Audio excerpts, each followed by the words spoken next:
Okay, wrong camera angle, check. Not my normal place, check. Bad lighting, check. All right, time for a live reaction to the Twitter files, part 2. Let's take a look. Okay, Barry Weiss released thread, Twitter files, part 2, Twitter's secret blacklists. All right, live reaction here.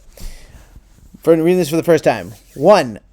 A new Twitter file investigation reveals that teams of Twitter employees build blacklists, prevent disfavored tweets from trending, and actively limit the visibility of entire accounts or even trending topics, all in secret without informing users. No surprise there.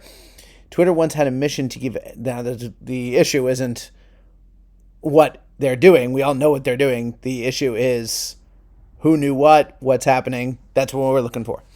Twitter once had a mission to give everyone the power to create and share ideas and information instantly without barriers. Along the way, barriers nevertheless were erected. 3. Take, for example, Stanford's Jay Bhattacharya, who argued that COVID lockdowns would harm children. Twitter secretly placed him on a trends blacklist, which prevented his tweets from trending. That is crazy. Let's take a look at that.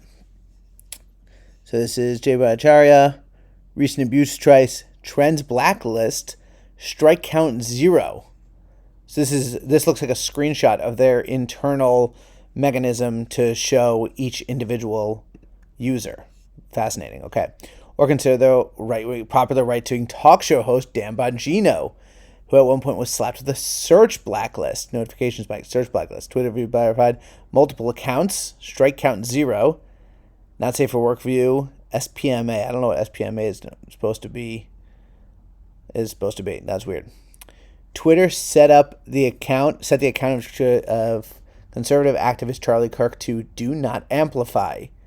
Recent abuse strike, notification spike, multiple accounts.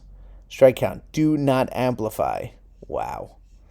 Twitter denies that it does such things. 2018, Twitter's Vijay Gadde, then head of legal policy and trust, and Kayvon, that's a tough one, Bakepour, head of product, said, "We do not shadow ban."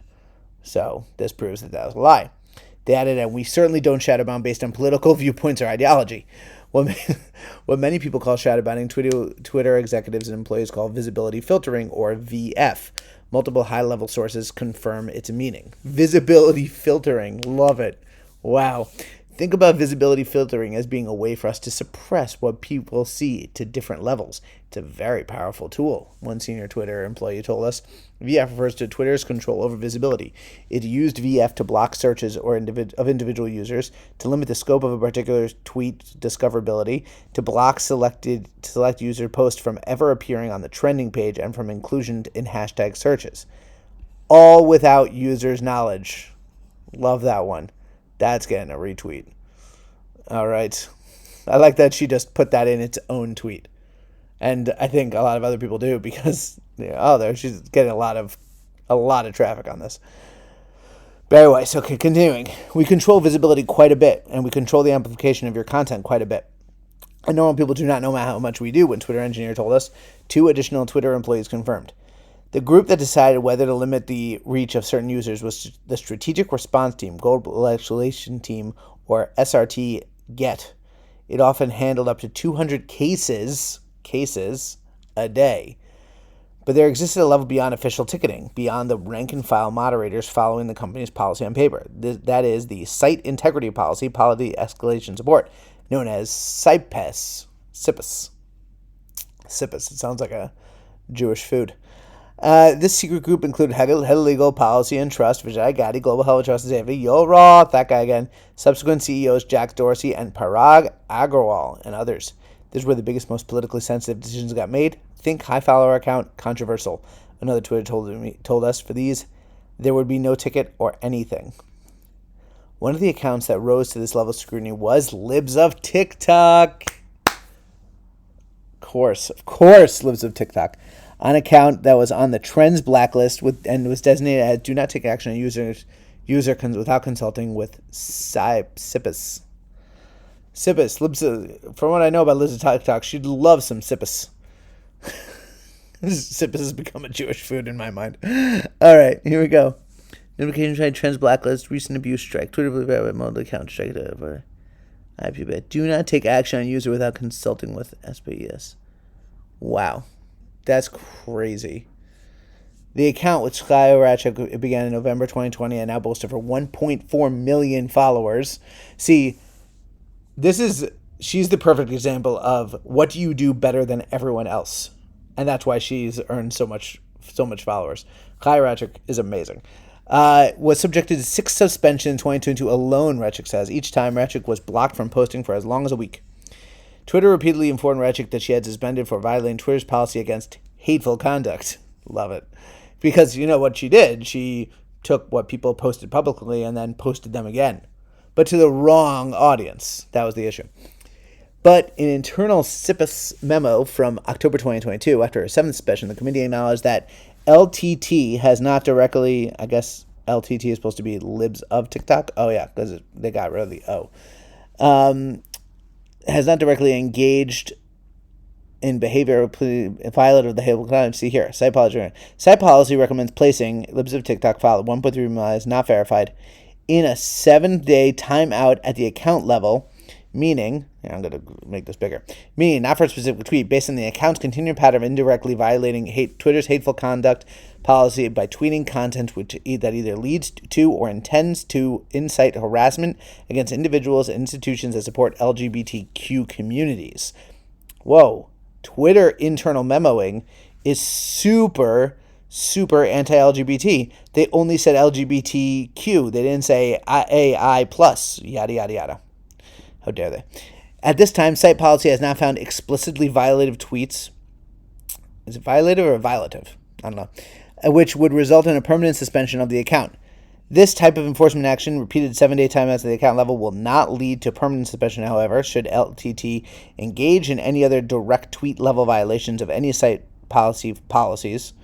We will move forward with permanent suspension. Assessment since its most recent timeout, while LTT has not directly engaged in behavior violative of hateful conduct policy, the user has continued to target individual allies, supporters of the LG. Oh, there it is. I made fun of them before, but they did it down there. Amazing. For alleged misconduct, the targeting of at least one of these institutions. Hold on. Okay. The thing that gets me is that they're like the feds. They have like files on people. It's like, who is the J. Edgar Hoover of Twitter? I mean, it's likely that that person's also a cross-dresser.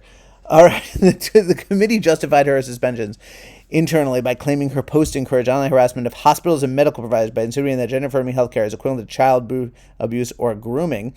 Compare this to what happened with Rychik herself, was doxxed on November 21st, 2022. A photo of her home with her address was posted in a tweet that had garnered more than 10,000 likes. When Rychik told Twitter that her address had been disseminated, she says Twitter support responded with the message, "We reviewed the report content and didn't find it to be a violation of Twitter rules. No action was taken. The doxing tweet is still up." Oh, here we go. We got the receipts. And didn't find it crazy. In internal Slack messages, oh wow, she really got everything. Internal Slack messages. Twitter employees spoke of using technicalities to restrict the visibility of tweets and subjects. Here's Joel Roth, Twitter's then global head of security, trust and safety, in a direct message to a colleague in early 2021. A lot of times, SI has used technicality spam enforcements as a way to solve a problem by created by safety under enforcing their policies, which again isn't a problem per se, but it keeps us from addressing the root cause of the issue, which is that our safety policies need some attention. 6 days later, in a direct message with an employee on the health, misinformation, privacy, and identity. Oh my God, how many teams does this place have? And no wonder they had like 7,500 employees. Everyone has their own team. Roth requested more research to support expanding non-removal policy interventions like disabling engagements with de-amplifying visibility filtering. One of the biggest areas I'd love research support on is non-removal policy interventions like disabling engagements and de-amplification visibility. Wow. So basically, he wants to know how he could do it better. The hypothesis underlying much of what we mean is that if exposure to, example, misinformation directly causes harm, we should use remediations that reduce exposure, and limiting the spread virality of content is a good way to do that by just reducing prevalence overall. We got Jack on board. Oh, we got Jack on board with implementing this for civic integrity in the near term, but we're going to need to make a more robust case to get this into our repertoire of policy remediations, especially for other policy domains. So I'd love researchers' POV on that, point of view on that. Roth wrote, the hypothesis underlying much of what we've implemented is that if exposure to, example, misinformation directly causes harm, we should use remediation that reduces exposure and limiting spread variety. And a good way to do that, he added, we got Jack on board. That I think is actually very important, because Jack Dorsey, he's kind of trying to split the baby in his post-Twitter stuff, saying like, oh, I was like the good guy, but I was also trying to prevent things, but I was also trying to protect free speech. So we got Jack on board is definitely a line that's getting another retweet. There is more to come on this story, which was reported by Abigail Schreier. Who was this? Michael Schellenberger, okay. Nellie Bowles, Isaac Grafstein, and the team Free Press. There's an unfolding story here, and at our brand new website, the Free Press. The authors have broad and expanding access to Twitter's files. The only condition we agreed to was that the material would first be published on Twitter. Wow. All right, well, I'm going to research this a little later, but this is definitely a insane start to the Twitter files part 2.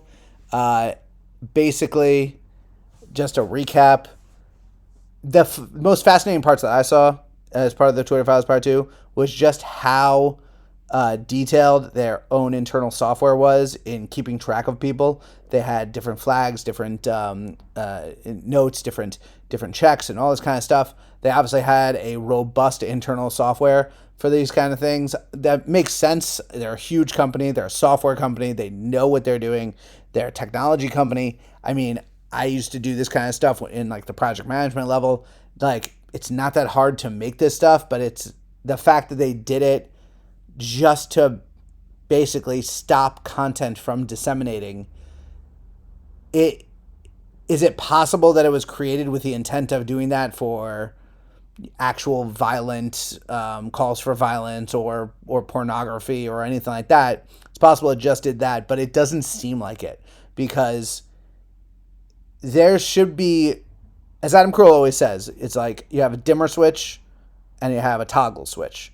You know, you got it's either you're on or you're off. If you're spouting violence, like actual calls for violence, like, hey, go kill all those people, like whatever, then that's a toggle switch. You're off. What they were trying to implement was a dimmer switch. So like, well, we could lower it a little bit, or we could raise it a little bit. We could lower it a little bit. We could raise it a little bit. And that's the real problem here. It should have always been one thing, and it never was. It was always a dimmer, but it should have always been a toggle. All right, that's it. Fascinating stuff from Barry Weiss.